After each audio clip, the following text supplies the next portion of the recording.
I quit. I give up. This stinks. It appears that you are the one who stinks, Raven. Oh, that's because the audience I was speaking to threw garbage at me. Can you believe that? Oh, that's terrible. Are you all right? It was traumatic. But I did manage to sneak a snack in before I made my getaway. But why would they throw it at me? I thought this was going to be an easy gig, you know, talking Raven. What do they want? A singing, dancing frog? Oh, I would pay to see that. We're talking about me now. Why did you think I could be your mascot? Because our foundation's aim is to end scapegoating, and the Raven, which is you, is a harmless creature that has been scapegoated and falsely accused of evil. Tell them that. They're the ones that believe those stories and legends that say that ravens represent a dark and sinister presence. I'm not a harbinger of death either. Well, you know, Raven, because of that, you, out of everyone, should know that the accused are really the guilty ones, and violence cannot solve the problems it claims to cure. Now, let's get that tagline again, or I'm gonna get that crow in here. Fine. At the Raven Foundation, we work to make religion reasonable, violence unthinkable, and peace a possibility. We do this by exposing the myths that allow us to justify our own violence in the name of God, country, and our own goodness. At the Raven Foundation, we believe that if you choose to use violence to achieve your ends, you must give up your claim of being good.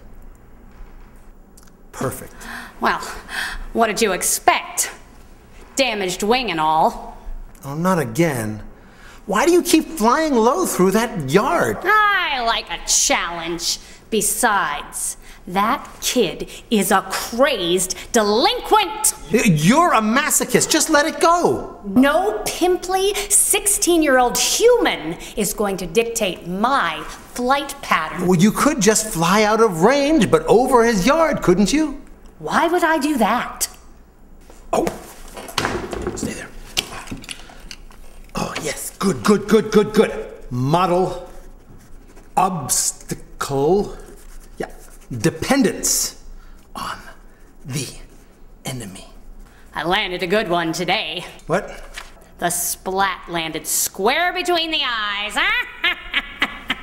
Mimetic doubles. What did you call me? You and the pimply boy, you're rivals, see? You both want the same thing, perceived control over that yard. This is what creates the conflict. The more he defends it, the more you want it, and vice versa. You feed each other's lust for that airspace. I do not lust.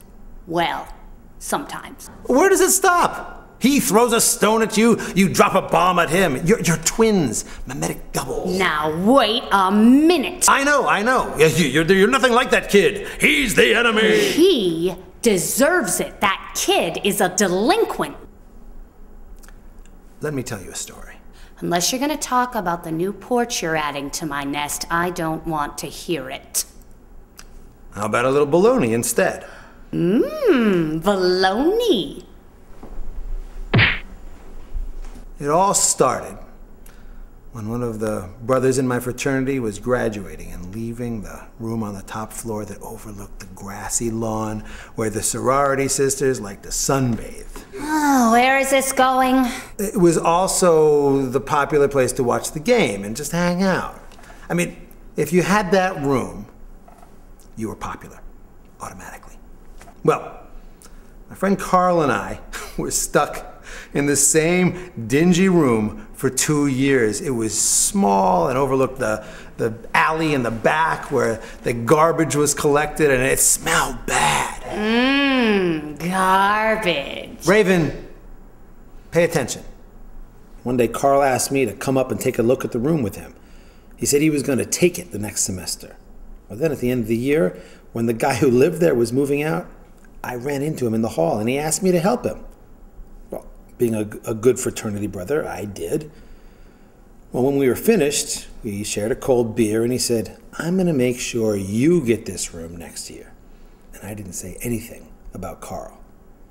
When the next semester started, Carl saw that I had gotten the room. He was so angry with me. He didn't even come to the party I had the first night back for the semester. I couldn't understand why he was angry with me. The more he wanted it, the more I felt righteous indignation that it was my right to have it. So Carl and I didn't have much to do with each other for a few weeks. We avoided each other. Sad, really. Neither of us was happy with losing such a good friend, but each of us felt that we were in the right. And the funny thing was, it felt kind of good to think I was the one who was wronged. I started to think he owed me an apology. Then, Rush Week finally came around, and I began to find this one pledge candidate really annoying. We laughed at him because he had a funny accent.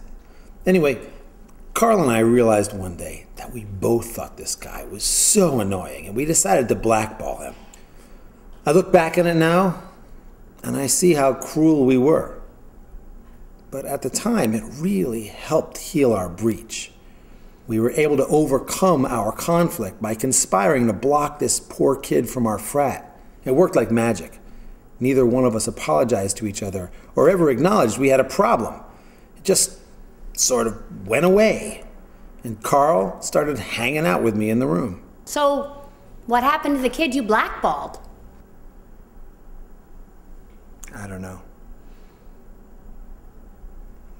We scapegoated that kid. I don't know what this has to do with me and the delinquent. We've never been friends, and we never will be friends. Friends and enemies have something very important in common. They share desires. For friends, their shared desires can forge strong bonds and bring them closer together. But for enemies, shared desires bring them into conflict and drive them apart. You see, friends and enemies learn what to desire from one another. That's what we mean by model obstacle. You model desires for each other and become the obstacles to their fulfillment, which is why friends can become enemies so quickly. At the level of desire, there's really no difference between them. No. You mean me and the delinquent? He started it. You're not making any sense. Let me ask you something, Raven. What would he say? Who? Your enemy. What would he say if I asked him who started it?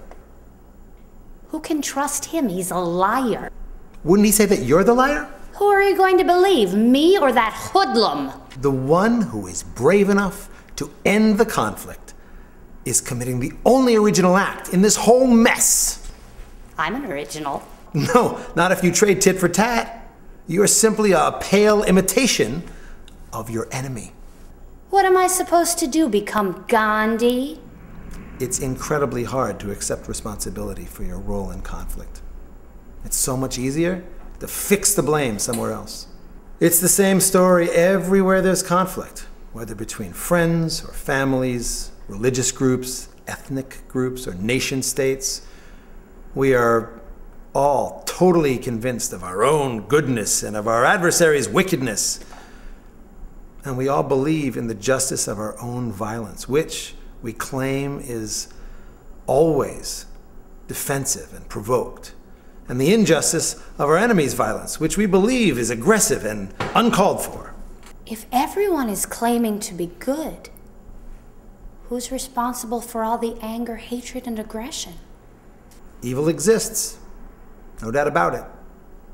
The thing is, when we try to identify the evil outside of ourselves, we can fall into the trap of good people doing bad things without ever doubting their own goodness. Never thought of it that way. Here's a quote. "The line separating good and evil passes not through states, nor between classes, nor between political parties either, but right through every human heart, and through all human hearts, even through raven hearts."